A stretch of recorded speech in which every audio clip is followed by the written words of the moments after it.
Okay, tonight I'm going to talk to you all about what I do when I'm having a panic attack to cope. So there's so many different coping mechanisms. And right now, what you're seeing is one of the things I do to cope. Now, it sounds bizarre and it sounds weird, but when I'm having a really bad panic attack and I feel like I'm losing touch with reality, the derealization and depersonalization, the foggy minded feeling, the feeling that you're not really in your body and you're losing control, what I try to do is I try to ground myself back into the moment, back into reality. And I call it distractory methods. And a distractory method is something you do to distract your mind from all the crazy and scary symptoms you're having when having a panic attack.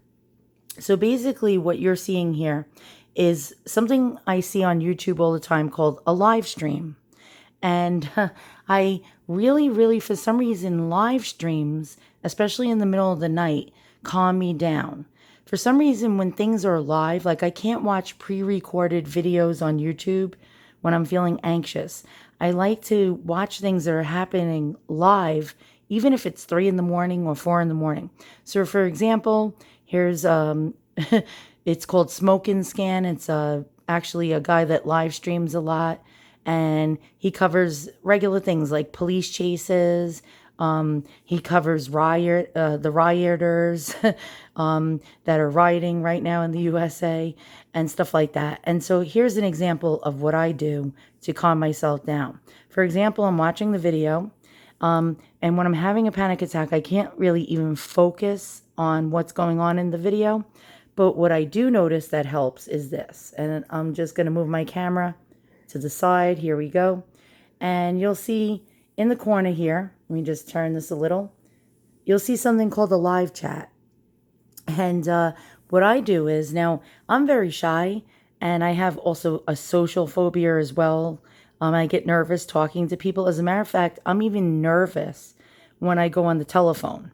When people call me, I usually don't even answer my phone because I get so anxious. I feel trapped when I'm on the phone talking to people because I'm a people pleaser and I'm very shy to say, hey, look, I don't feel like talking right now. I got to go. So I feel trapped when I'm in a phone call with somebody.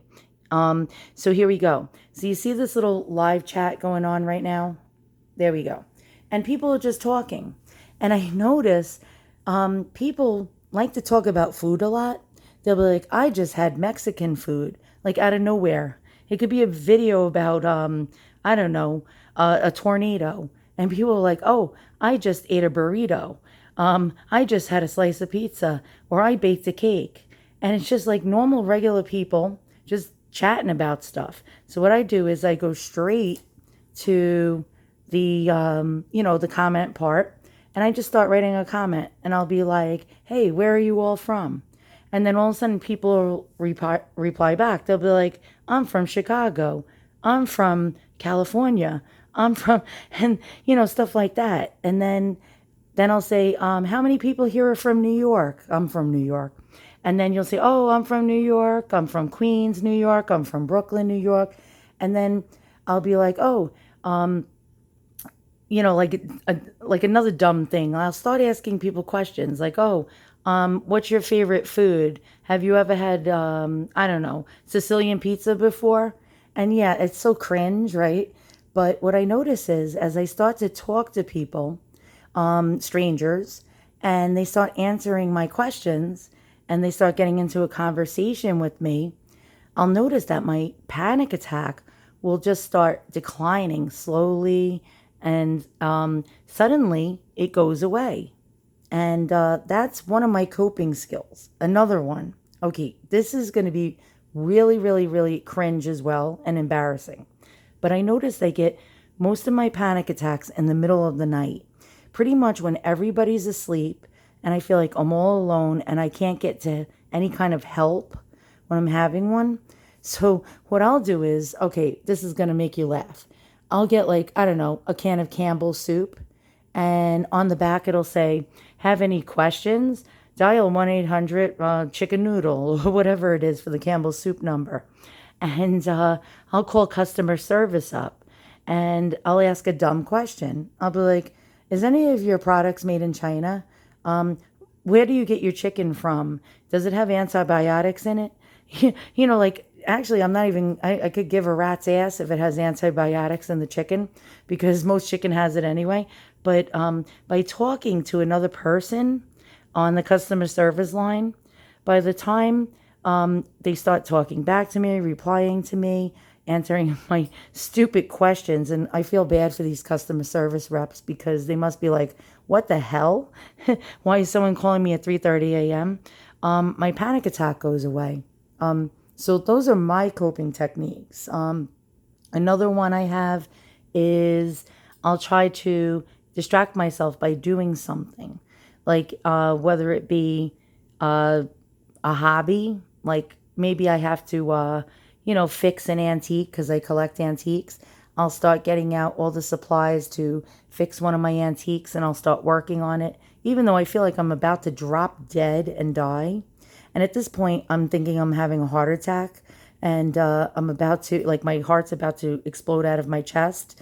Um, like, I'll start to try to do something just to get my mind focused on something else and to bring me back down and make me feel like I'm in reality.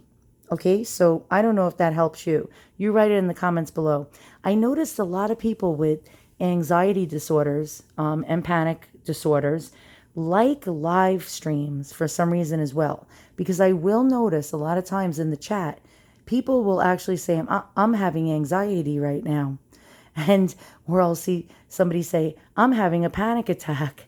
And I find that like really amazing that there's so many people that have anxiety and they like these live streams for some reason. It must be something with us. We like to see live streams to know other people are up, especially if it's in the middle of the night and we feel alone. I think it's comforting to people like us. I don't know.